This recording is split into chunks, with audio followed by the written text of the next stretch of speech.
अगर आप पेट्रोल कम करना चाह रहे हैं, कार्बोरेटर में कोई फॉल्ट आ जाता है, ये स्लाइड जो है घिस जाती है या स्लाइड घिस जाती है और जो इस चैम्बर के अंदर कचरा होता है वो फिर से कार्बोरेटर के अंदर चला जाता है, तो कार्बोरेटर की सर्विस करने का भी कोई फ़ायदा नहीं है। और जब इस मिक्सचर से ज़्यादा हो जाए तो आप ये समझ लें कि बाइक के हिसाब से एयर मिक्सचर की एडजस्टमेंट जो है वो बिल्कुल परफेक्ट हो चुकी है। इंजन पेट्रोल ज़्यादा इस्तेमाल करता है और मिक्सचर लूज़ करने से 70 सीसी बाइक या चाइना बाइक का पेट्रोल जो है वो। बिस्मिल्लाहिर्रहमानिर्रहीम, अस्सलाम वालेकुम दोस्तों, मेरा नाम है वकार अहमद और आप देख रहे हैं पाक बाइक रिपेयरिंग यूट्यूब चैनल। आज मोटरसाइकिल मैकेनिकल कोर्स 2025 की ये दूसरी क्लास है। इस क्लास के अंदर हम आपको सिखाएंगे बाइक की कार्बोरेटर की सर्विस करने का मुकम्मल तरीका।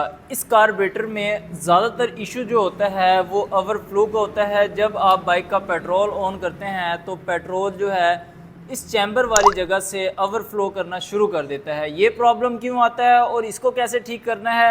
सेकेंडली, कार्बोरेटर से पेट्रोल की एडजस्टमेंट हम कैसे कर सकते हैं, उसकी कंप्लीट डिटेल आप दोस्तों के साथ शेयर करेंगे। और कार्बोरेटर की सर्विस जो है वो कब करवानी चाहिए, न्यू बाइक का कार्बोरेटर कितने हज़ार किलोमीटर के बाद खुलवाना चाहिए और पुरानी बाइक का कार्बोरेटर जो है वो कब खुलवाना चाहिए, सारी की सारी डिटेल आपको इसी वीडियो में मिल जाएगी। इससे पहले हमने एयर क्लीनर के हवाले से बहुत ही डिटेल वीडियो अपलोड की हुई है जो कि हमारी फर्स्ट क्लास थी। अगर वो वीडियो आपने अभी तक वॉच नहीं की तो लिंक आपको डिस्क्रिप्शन में मिल जाएगा, काइंडली जाके ज़रूर वॉच करिएगा। अब सबसे पहले तो हम आपको सेफ्टी के बारे में बता देते हैं कि आपकी बाइक में अगर ओवरफ्लो का प्रॉब्लम हो और आपकी बाइक का ओवर पाइप भी ना लगा हो तो ये आपने ज़रूर लगवा लेना है, क्योंकि पुरानी बाइक में अमूमन आप देखेंगे तो यहाँ पे एक कॉइल रबड़ होती है, ये भी नहीं लगी होती। उसके अलावा प्लग की जो वायर होती है अमूमन ये भी कहीं ना कहीं से क्रैक होती है। और सेकेंडली, जब आप बाइक को चला रहे होते हैं इंजन भी काफ़ी ज़्यादा हीट होता है और उस हीट के दौरान अगर आपकी बाइक ओवरफ्लो का प्रॉब्लम कर दे तो फिर क्या होगा, आपकी बाइक को आग भी लग सकती है जो कि इंतहाई डेंजरस है। और गर्म बाइक का अचानक से ओवरफ्लो का प्रॉब्लम होता क्यों है, क्योंकि अक्सर औक़ात बाइक जब चल रही होती है तो पेट्रोल ख़त्म हो जाता है और जब पेट्रोल ख़त्म हो जाता है तो लोग जो है फ्यूल टैंक में पेट्रोल डलवाते हैं और जब फ्यूल टैंक में पेट्रोल डलवाते हैं तो पेट्रोल कॉक को बंद नहीं किया जाता और फ्यूल टैंक के अंदर जब कचरा होता है, इसी तरह जब डायरेक्ट आप पेट्रोल डलवाएंगे तो ओवरफ्लो का प्रॉब्लम 100% होना ही होना है। अगर आपकी बाइक के फ्यूल टैंक के अंदर कचरा है तो आप कोशिश करें फ्यूल टैंक को तब्दील करवाएं या उसको साफ़ करवाएं। अगर कचरा नहीं है तब भी आप बाइक में जब भी पेट्रोल डलवाएं तो फ्यूल कॉक को यहाँ पे आपने ऑफ करके ही डलवाना है। बाइक आपकी जो भी हो, 70 हो, 125 हो, CB 150F। और जब आप बाइक के अंदर पेट्रोल डलवा लें, पेट्रोल कॉक को फ़ौरन से भी ऑन नहीं करना। बाइक को थोड़ा सा आपने चलाना है, पेट्रोल ख़त्म होने से थोड़ी देर पहले आप फ्यूल कॉक को ऑन कर देंगे तो इंशाल्लाह ओवरफ्लो का प्रॉब्लम नहीं होगा। एक बात आपको समझ लग गई कि ओवरफ्लो का जो प्रॉब्लम होता है फ्यूल टैंक के अंदर जब कचरा होता है तब होता है, और उस कचरे की वजह से नीडल वाल अगर डैमेज हो जाए तब होता है, अगर फ्लूट ख़राब हो तो तब भी ओवरफ्लो का प्रॉब्लम हो जाता है। इस कार्बोरेटर का जो फॉल्ट है वो भी हम ट्रेस कर लेते हैं। तो अब हम बात कर लेते हैं कि कार्बोरेटर की सर्विस कब करवानी चाहिए। अगर आपके पास न्यू बाइक है तो पहले 10,000 किलोमीटर तक अगर आपने टैंकी टॉप पे बाइक के चेंज नहीं करवाए तो आपको पहले 10,000 किलोमीटर तक कार्बोरेटर खुलवाने की ज़रूरत ही नहीं है। अगर आपकी बाइक में ओवरफ्लो प्रॉब्लम हो या आपकी बाइक मिसिंग कर रही हो या फिर फ्यूल कंजप्शन ज़रूरत से ज़्यादा हो जाए तो तब आप कार्बोरेटर खुलवा के कार्बोरेटर की सफाई करवा सकते हैं। और उसकी पेट्रोल की जो एडजस्टमेंट है वो कार्बोरेटर के अंदर से कभी भी नहीं होती, वो हम आगे चल के आपके साथ डिटेल शेयर करेंगे। तो अभी इस बाइक के कार्बोरेटर को हम खोलते हैं, खोल के इसके फॉल्ट को भी चेक करते हैं और मज़ीद डिटेल आप दोस्तों के साथ शेयर करते हैं। अब कार्बोरेटर खोलने के लिए आपने क्या करना है, सबसे पहले तो पेट्रोल कॉक को ऑफ करके पेट्रोल पाइप निकाल लेना है। दूसरे नंबर पे ये जो ऊपर एक नट लगा हुआ है ये आप खोल लेना है। इसको हाथ की मदद से भी खोल सकते हैं, प्लास की मदद से भी खोल सकते हैं। तीसरे नंबर पे 10 नंबर की चाबी के साथ आपने कार्बोरेटर के ये 2 वाले नट खोल लेने हैं।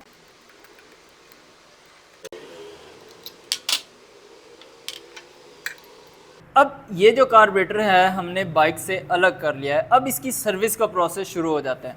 जब भी आप किसी भी बाइक के कार्बोरेटर की सर्विस करें, कार्बोरेटर चैम्बर खोलने से पहले, ये चैम्बर होता है, ये खोलने से पहले आपने कार्बोरेटर को बाहर से वॉश कर लेना है पेट्रोल के साथ, क्योंकि कार्बोरेटर के ऊपर काफ़ी सारी डस्ट और रेत लगा होता है, और जब आप चैम्बर खोलते हैं बजाय कार्बोरेटर साफ़ करने के, अगर आप कार्बोरेटर को बाहर से वॉश नहीं करेंगे तो आप कार्बोरेटर को मज़ीद ख़राब करते हैं, क्योंकि ये जो डस्ट लगी होती है, ये जो रेत लगा होता है, ये कार्बोरेटर के बारीक बारीक जो सुराख होते हैं उनके अंदर चला जाता है, जो बाद में प्रॉब्लम का सबब बनता है। अब कार्बोरेटर चैम्बर के ये 2 स्क्रू लगे हुए हैं जो कि स्क्रू ड्राइवर की मदद से हम खोल सकते हैं।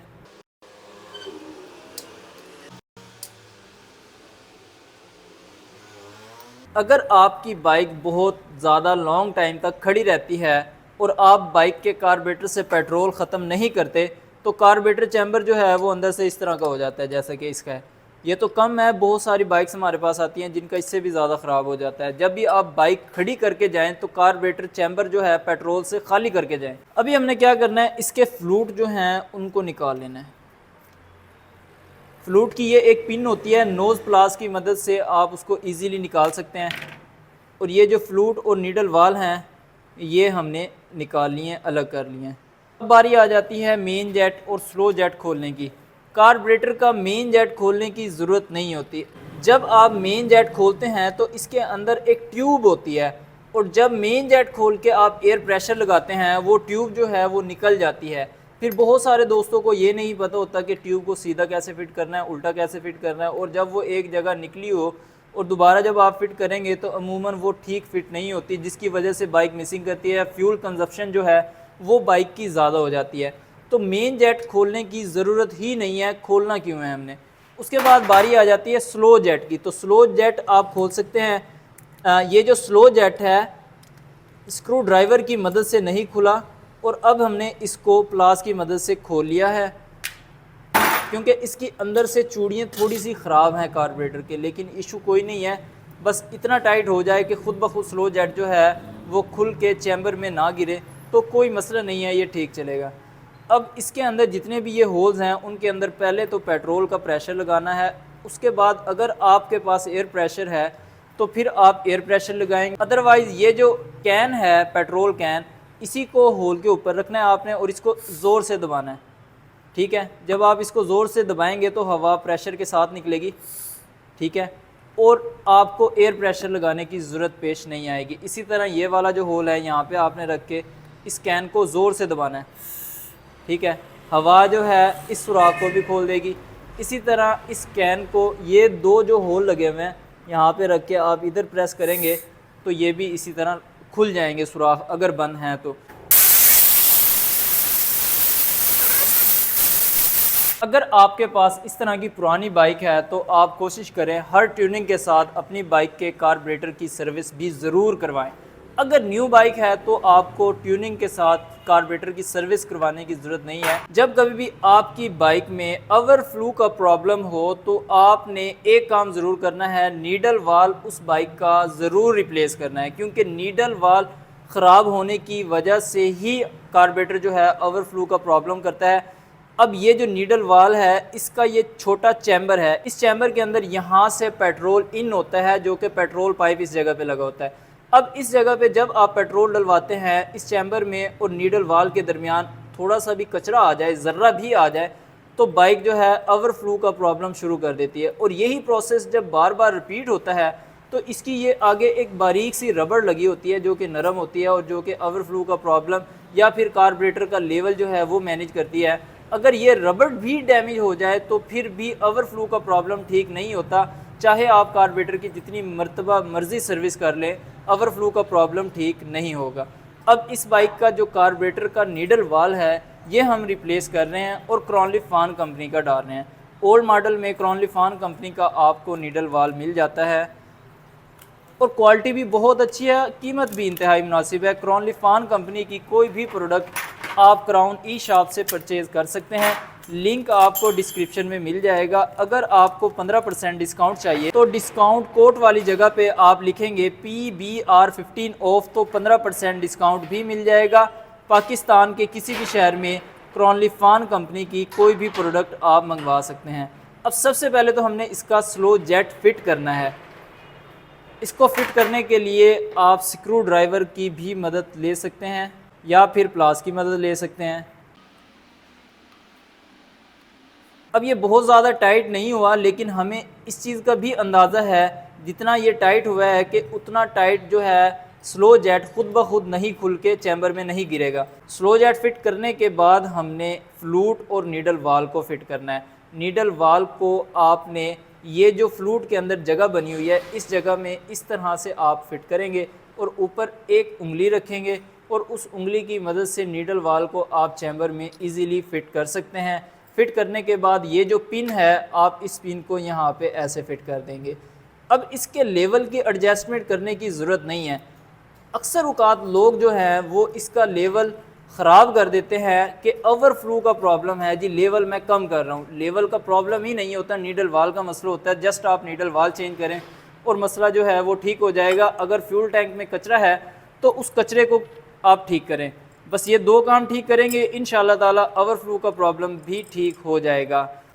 इसको फिट करने के बाद हम स्टार्ट करेंगे। स्टार्ट करने के बाद इसकी एडजस्टमेंट करके दिखाएंगे आपको कि पेट्रोल कार्बोरेटर से आप कैसे कम कर सकते हैं और कहाँ पे बढ़ा सकते हैं। अक्सर औक़ात क्या होता है कि कार्बोरेटर की ये जो स्लाइड है ये स्लाइड यहाँ से घिस जाती है और जब ये यहाँ से घिस जाए तो आप थ्रॉटल दे के छोड़ेंगे तो बाइक थोड़ी देर के बाद जाके आइडियल कंडीशन में आएगी, यानी स्लो होगी, थोड़ी सी रेस ही रहेगी सिर्फ इसकी वजह से। अगर ये प्रॉब्लम हो तो इसको भी ज़रूर तब्दील करना चाहिए। अब बात कर लेते हैं सिलाई। ओल्ड मॉडल की सिलाई जो है जेन्युइन किस जगह पे होती है और पेट्रोल कम करने के लिए हम सिलाई का लॉक किस जगह पे कर देते हैं और बढ़ाने के लिए किस जगह पे कर देते हैं। अगर आप गौर से देखें तो ये जो सिलाई है इसको सिलाई कहते हैं और इसको स्लाइड कहते हैं, ठीक है। ये दो चीज़ें आपने जहन में रखनी है। अब इसके ऊपर ये 5 अदद कट्स होते हैं, ठीक है। अगर आप गौर से देखें, ये ओल्ड मॉडल के कार्बोरेटर की बात कर रहा हूँ, 5 अदद कट्स होते हैं और जेन्युइन जो है कंपनी रिक्वायरमेंट के मुताबिक ये जो लॉक ऊपर लगा हुआ है ये लॉक होता है। ये लॉक जो है सेंटर में होना चाहिए, 2 कट ऊपर रह जाएंगे, 2 कट नीचे रह जाएंगे। अगर आप पेट्रोल कम करना चाह रहे हैं, कार्बोरेटर में कोई फॉल्ट आ जाता है, ये स्लाइड जो है घिस जाती है या स्लाइड घिस जाती है, तो फिर आपने क्या करना है कि जैसे अब ये बिल्कुल लॉक जो है टॉप पे फिट है, यानी ये जो सिलाई है ये भी डैमेज है और स्लाइड भी डैमेज है, इस वजह से हमें टॉप पे फिट करना पड़ा। तो पेट्रोल हमने यहाँ पे कम किया हुआ है। अगर हम इसका पेट्रोल बढ़ाना चाहें तो इसी लॉक को बिल्कुल नीचे फिट कर देंगे तो पेट्रोल जो है वो बढ़ जाएगा। अगर हम जेन्युइन कंडीशन में रखेंगे तो इसी लॉक को सेंटर में फिट कर देंगे तो ये बिल्कुल जेन्युइन कंडीशन में हो जाएगा। तो ये स्टेप बाय स्टेप आप यहाँ से भी फ्यूल की एडजस्टमेंट कर सकते हैं। अब ये जो जहाँ पे चल रहा है बिल्कुल ठीक चल रहा है, इसकी हम मज़ीद एडजस्टमेंट यहाँ से नहीं करेंगे, मिक्सचर स्क्रू से एडजस्टमेंट करेंगे। वो स्टार्ट करने के बाद आपको बताएंगे कि बाइक की कंडीशन के हिसाब से आपने मिक्सचर की एडजस्टमेंट कैसे करनी है। सिलाई फिट करने के लिए ये जो लॉक है हमने स्लाइड के अंदर फिट कर दिया है, ठीक है। अब इस स्लाइड को केबल के साथ कैसे फिट करना है, ये स्प्रिंग होता है, इस स्प्रिंग को आपने ऐसे फिट करके प्रेस कर लेना है और जो वायर है रेस वाली वायर उसको निकाल लेना है। अब ये जो स्लाइड है इस स्लाइड से आपने वायर को ऐसे फिट करना है और यहाँ पे स्प्रिंग को छोड़ देना है। ये बिल्कुल परफेक्ट तरीके से फिट हो चुकी है। अब कार्बोरेटर में स्लाइड को फिट करने के लिए आपने क्या प्रोसेस करना है, उसके लिए एक ये छोटा कट है, आपने ये चीज़ें माइंड में रख लेनी है। एक स्लाइड पे छोटा कट होता है और एक स्लाइड पे बड़ा कट होता है। जो छोटे कट वाली साइड होती है हमेशा किसी भी बाइक की आरपीएम स्क्रू, ये आरपीएम स्क्रू होता है, इस स्क्रू वाली साइड पे हमेशा छोटे कट वाली साइड जो है आपने स्लाइड की फ़िट कर देनी है। स्लाइड जो है वो बिल्कुल ठीक फिट हो जाएगी, ठीक है, आप देख सकते हैं। अब कार्बोरेटर को हम वापस एयर क्लीनर वाली जगह पे फिट करेंगे। उसके बाद कार्बोरेटर इंसुलेटर जो है वो आपने ऐसे फिट करना है, रबड़ की रिंग वाली साइड जो है वो आगे होगी और इसकी ये जो शेप है एक साइड ज़्यादा नीचे की तरफ है, तो इसको आपने नीचे की तरफ ही फिट करना है। यहाँ पे ऐसे आपने फिट कर देना है और 2 बोल्ट हैं, ये दोनों बोल्ट आपने लगा देने हैं। ऊपर वाले इस नट को हमने फ़िट करना है जो कि थ्रॉटल के साथ फिक्स होता है, इसको आपने ऐसे फ़िट करना है, ठीक है। ये जो एरिया है ये जहाँ पे केबल फिक्स होती है ये जो है आगे वाली साइड पे होना चाहिए और इस नट को आप टाइट कर देंगे। यहाँ तक जो प्रोसेस है वो कंप्लीट हो चुका है। अभी आपने बाइक के कार्बोरेटर की सर्विस की है। अगर आप बाइक का पेट्रोल पाइप ऐसे ही लगा देते हैं तो आपको कार्बोरेटर की सर्विस करने का कोई फ़ायदा नहीं है। जब भी आप कार्बोरेटर की सर्विस करें तो पेट्रोल काक का नीचे वाला ये जो चैम्बर है इसको खोल के ज़रूर साफ़ करें, क्योंकि अमूमन इसी चैम्बर के अंदर कचरा होता है और आप कार्बोरेटर सर्विस तो कर देते हैं, इस चैम्बर को खोल के साफ़ नहीं करते। ऐसे ही पेट्रोल पाइप लगा के आप पेट्रोल काक को ऑन कर देते हैं और जो इस चैम्बर के अंदर कचरा होता है वो फिर से कार्बोरेटर के अंदर चला जाता है। तो कार्बोरेटर की सर्विस करने का भी कोई फ़ायदा नहीं है। अमूमन ये गलती जो है मैकेनिक भी कर देते हैं, जो कि नहीं करनी चाहिए। जब भी कार्बोरेटर की सर्विस करें, पेट्रोल पाइप लगाने से पहले फ्यूल काक का चैम्बर भी खोल के आप साफ़ ज़रूर करें। कचरा हो या ना हो वो अलग बात है, लेकिन कार्बोरेटर की सर्विस करें तो ये काम भी ज़रूर करें, लेकिन कचरा अक्सर होता ही है। अब इसके अंदर भी आप देख लें कचरा है और काफ़ी मोटा कचरा है, और इसी कचरे की वजह से ओवरफ्लो का प्रॉब्लम भी होता है। ये इंतहाई इम्पोर्टेंट पॉइंट है इस वीडियो का, जो कि आपने ज़रूर फॉलो करना है।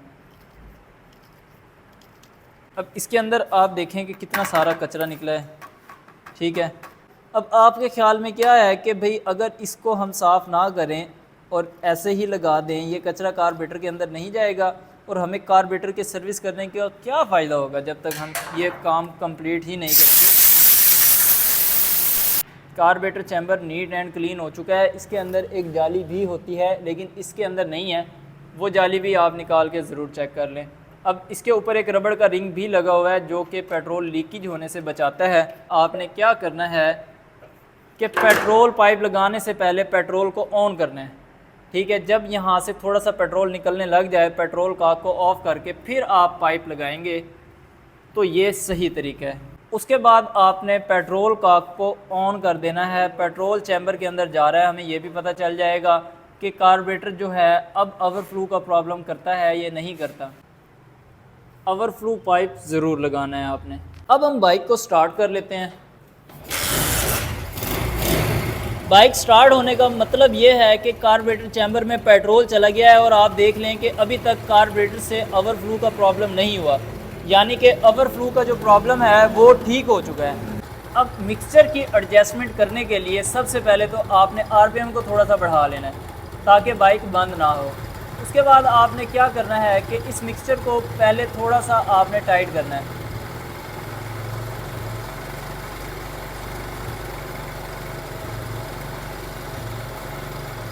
यहाँ पे मिक्सचर टाइट हो चुका है। अब यहाँ से आपने मिक्सचर को लूज़ करना शुरू कर देना है।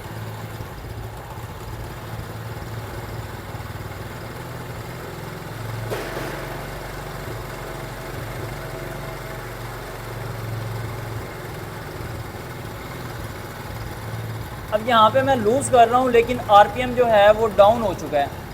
थोड़ा सा मैं टाइट करता हूँ।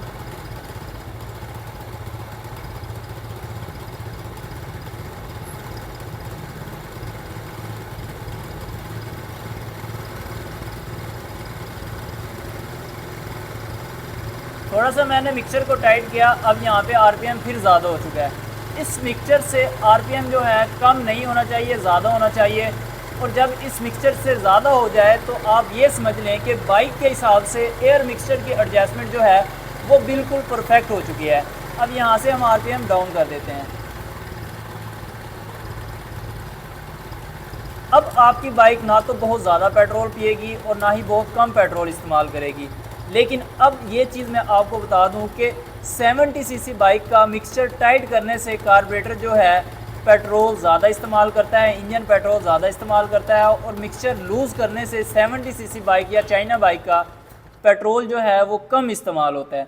ये बात आपने माइंड में रख लेनी है। यहाँ पे मिक्सचर की एडजस्टमेंट ठीक हो चुकी है। आरपीएम की एडजस्टमेंट आप बाइक की कंडीशन के हिसाब से कर सकते हैं। इस तरह आप अपनी बाइक के कार्बोरेटर की सर्विस खुद भी कर सकते हैं। अगर आप खुद नहीं करना चाह रहे, जितने मैंने आपको बारीक पॉइंट्स बताए हैं, तो आपको ये भी अंदाज़ा हो गया कि आप अगर किसी मैकेनिक के पास जाएंगे तो आपने बाइक का काम कैसे करवाना है। ये आज की हमारी सेकंड क्लास थी। वीडियो थोड़ी सी बड़ी ज़रूर हो जाती है, लेकिन एक एक पॉइंट इंशाल्लाह मैं डिस्कवर करूँगा, एक एक चीज़ आप दोस्तों के साथ शेयर करूँगा। क्योंकि ये जो वीडियो होगी हमारी, आप भी देख रहे हैं, हो सकता है आपके साथ साथ आपकी आने वाली नस्लें भी इस वीडियो से फ़ायदा उठा सकें। क्योंकि ये जो वीडियो है फ्री ऑफ कास्ट हमारे यूट्यूब चैनल पे इंशाल्लाह अल्लाह के हुक्म से मौजूद रहेगी। उम्मीद करता हूँ ये इन्फॉर्मेटिव वीडियो आप दोस्तों को ज़रूर पसंद आई होगी। अगर वीडियो पसंद आए तो प्लीज़ लाइक ज़रूर कर दीजिएगा। और एक अच्छा सा कमेंट्स भी ज़रूर कर दीजिएगा। मिलते हैं इंशाल्लाह ताला नेक्स्ट वीडियो में, तब तक के लिए अल्लाह हाफिज़।